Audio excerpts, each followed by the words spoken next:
My name is Leo. For most of my life, my story was a simple one.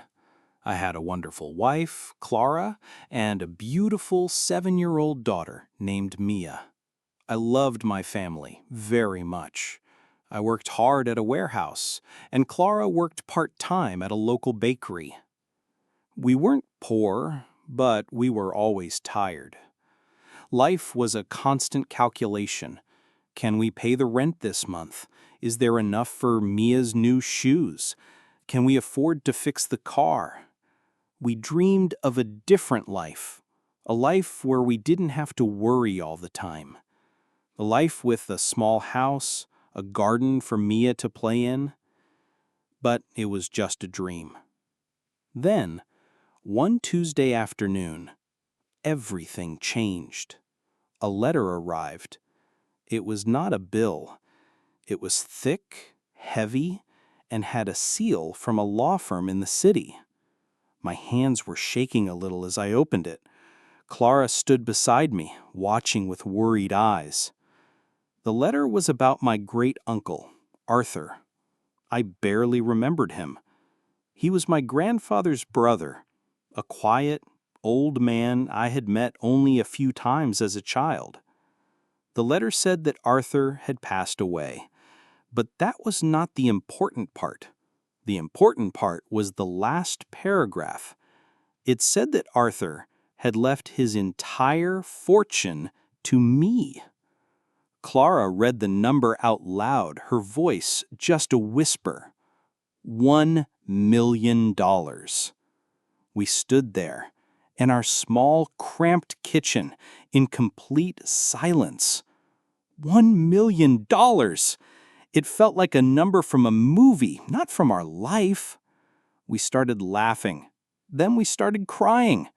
We hugged each other, and for the first time in years, we felt a sense of hope, so powerful it almost hurt. That night, we didn't sleep. We talked and dreamed. We would buy the little blue house near the park. Clara could finally open her own small cafe. Mia could go to the best schools. I would quit my job at the warehouse. We were free. The next week, we went to the lawyer's office. He was a kind, serious man. He confirmed everything. The money was real. But then he cleared his throat and looked at us over his glasses. "There is," he said slowly, "one condition." Of course, it seemed too easy. "What is it?" I asked, my heart beating fast. To receive the inheritance, you and your wife must live for 1 month exactly as your great-uncle Arthur lived in the last year of his life." Clara and I looked at each other confused. Live like him? How did he live? Clara asked. "That is the condition," the lawyer said. "You must agree to it without knowing the details. If you accept, you will be given the key to his apartment and a small weekly allowance for food. You must leave your jobs for 1 month. You cannot use your own money. At the end of the month, if you have successfully lived as he lived, the fortune is yours." It sounded strange, a mystery. But for $1 million, how hard could it be? We thought Arthur must have lived a quiet, retired life, reading books, watching television. Easy. "We accept," I said, full of confidence. The next Monday, we moved into Arthur's apartment. It was clean, but tiny, much smaller than our own. There was one small bedroom, a simple kitchen, and a living room filled with old books. There was no television, no computer. The lawyer gave us our first week's allowance. It was barely enough for groceries. He also gave us one more thing, a small leather-bound book. "This was your uncle's diary," he said. "Your instructions are inside. You must follow the routine he describes every day for the next 30 days. That night, we opened the diary. We expected to read about a simple, quiet life. We were wrong. Arthur's schedule was packed. It started at 6 a.m. From 8 a.m. to noon, he volunteered at a soup kitchen, serving food to the homeless. From 1 p.m. to 3 p.m., he read stories to children at the public library. From 4 to 6 p.m., he worked in a small community garden, growing vegetables for the elderly people in his building. His evenings were spent writing letters to lonely soldiers overseas. We were shocked. This was not a retirement, this was work, hard work, and it was unpaid. The first week was terrible. We were tired and frustrated.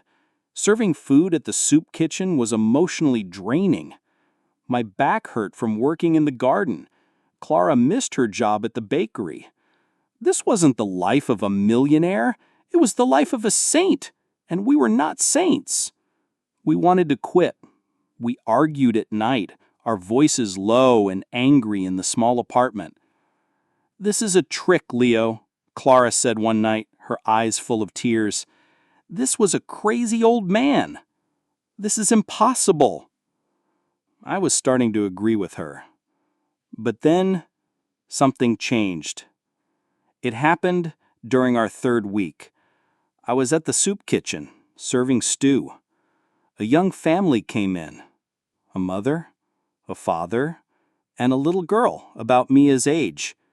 They looked as tired as I always felt before the letter, but they were smiling and thanking us. The father looked at me and said, "Thank you. This meal means we can buy medicine for our daughter this week." In that moment, everything shifted inside me. I wasn't just serving food, I was helping a family. I was giving them a small piece of the hope that I had felt just a few weeks ago. The next day, at the community garden, an old woman named Mrs. Gable gave Clara a small flower she had grown. "For your daughter," she said. "You and your husband have been a blessing to us." We started to see things differently.